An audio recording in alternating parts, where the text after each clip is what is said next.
So I'm just making a quick video here because I've kind of made a revelation in W201 W124. I think 126 clusters use the same glass, perspex design, but I'm just here as part of my 201 restoration. I wanted to clean up my cluster. It's not got the dreadful spotting. As you can see, the paint is really good, but there's just dirt and stuff I wanted to clean out as part of my resto. But the problem always was with these clusters is that you can't remove the glass separately like a 107, for example, because it's glued into the housing. But I've kind of made a nice discovery today where you can easily get the perspex off without breaking anything, without ruining it. As you can see, I've only broken one thing, and that was a very small section right there. See, there's a small section, but that's not important because there's all this section still that we can glue. But the way it works is this is glued to the housing. But basically what I did was, so you have to imagine that the window is sitting inside the housing like this, right? So what I did, it took me all of 1 minute. I just got one of these neat little hobby knife sets, nothing crazy, and in it we have a handle, obviously, and this large flat razor blade. Let me just tighten it quickly.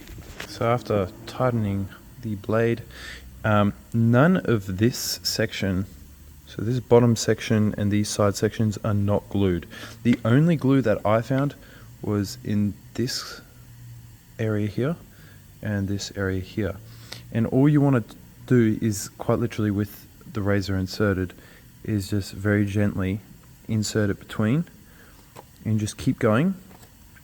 And you keep pushing.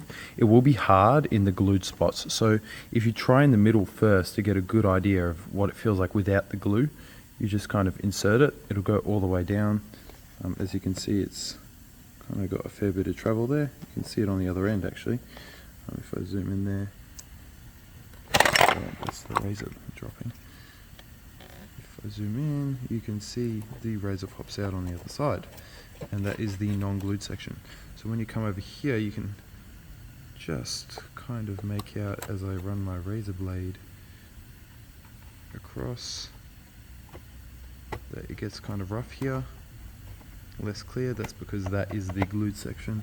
That goes the same for this end here.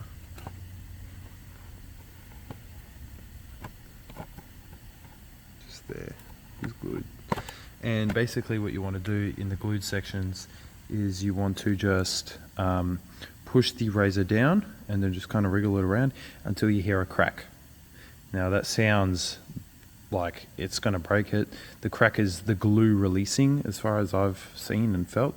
And you just kind of wriggle it around in this whole sort of vicinity until you're certain that all the glue is gone. And then once you crack it, all you have to do is get your hand in from behind, and you have to, don't be super rough about it, but push on both sides evenly until you have it sort of come loose, and you'll be able to take the perspex out.